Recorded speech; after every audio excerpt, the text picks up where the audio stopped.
Just because it's possible, ang hindi ibig sabihin niyan, ito ay nanggagaling sa Diyos. Alam nyo ba? Some opportunities drain you more than bless you. Yan ang pag-usapan natin.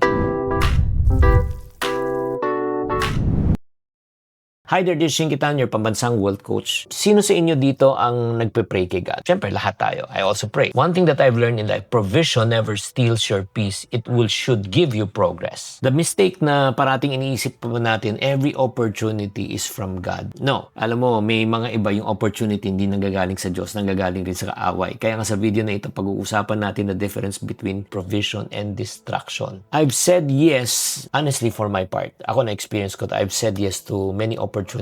Pero alam mo nang nangyari, imbis naging blessing, naging stress. And I want you to be honest. And I know you're excited. Nag-experience na ba yun? Yung parang akala mo answered prayer, pero anong nangyari? Naging pampabigat ng buhay mo. Actually, that's what happened to me. When I was offered to do something, do a project.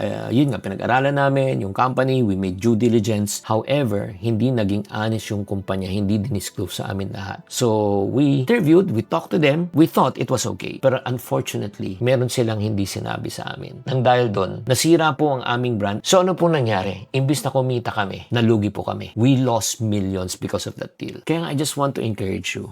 Maybe an offer comes in. A partnership, a new role. It looks exciting na pwede ka mag-grow. On paper, it looks right. Diba? More money, more exposure, more movement. Pero you don't feel good eh. Alam mo, there's something that is wrong. Wala kang peace of mind eh. Kaya parang nag-hesitate ka. Kaya nga, let me ask you this question. I want you to be honest. Have you ever said yes to something and you felt na talagang wala kang peace? Pakitype sa comment section. Kaya nga, before you say yes, most of the time, ang opportunity looks loud. Opportunity will tell you, oh, grab mo na. Pero uulitin ko, ingat-ingat mga kapatid, babala. Not every opportunity door that is open is from God. May mga ibang opportunity are only testing. Tinetest ka lang, oo. Some opportunities, shortcut yan. Some opportunities are distraction. Kaya nga, which opportunity in your life is so loud pero wala kang peace? Pag-isipan mo muna to mabuti. Kaya nga mahalaga tong episode natin na ito eh. I encourage you sana, huwag ka naman mag-rush sa opportunity. Huminga ka muna ng malalim. Oo. Pero Chinky, waiting, baka mawala to eh. Diba? Baka magsisi ako eh. Diba? Baka makuha to ng iba eh. Oo. Sandali lang. How many times you move fast in the past, pero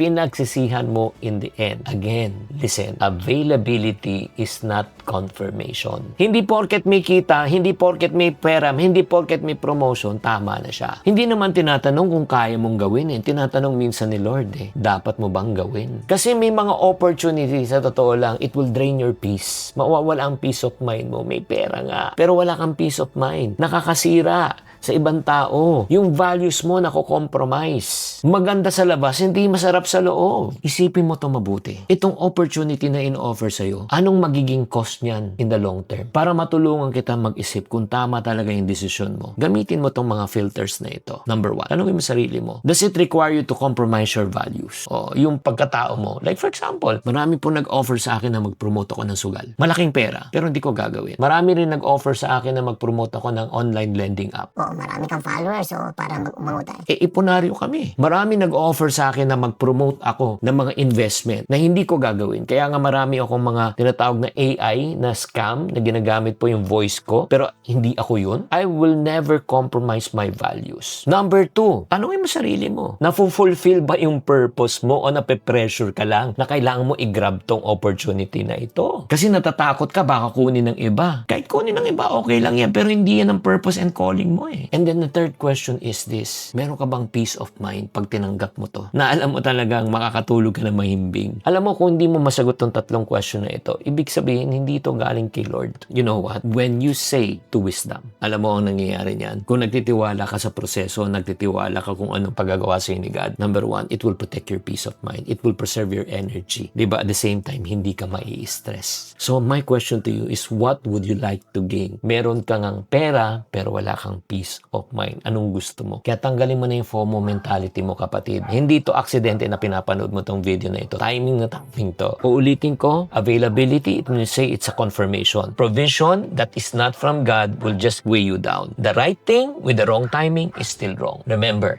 God is our provider. Hindi lang tungkol to sa pera. God will give you wisdom, God will give you strength, God will give you opportunities, and God will give you peace of mind. So my question to you is this, through this episode, ano yung opportunity na pinagpipray mo ngayon na gusto mo ma-confirm kung kay God God to o hindi. Before saying yes, ask God for wisdom, ask godly counsel, at huwag kang magmamadali. Sana na-encourage kita, na-enlighten kita, nabigyan kita ng clarity sa episode. Kaya nga, don't forget to subscribe on this channel. Mas mapapabuti ang buhay mo, mas gaganda ang buhay mo kung tama ang desisyon mo. Tatandaan, tamang karunungan, tamang disiplina ang susi sa pagyaman. Chinky Tan, with over 6 million Facebook followers, 2.8 million YouTube subscribers, and 2.4 million TikTok fans, is now all out to share with you the most practical, simplest path to lasting wealth.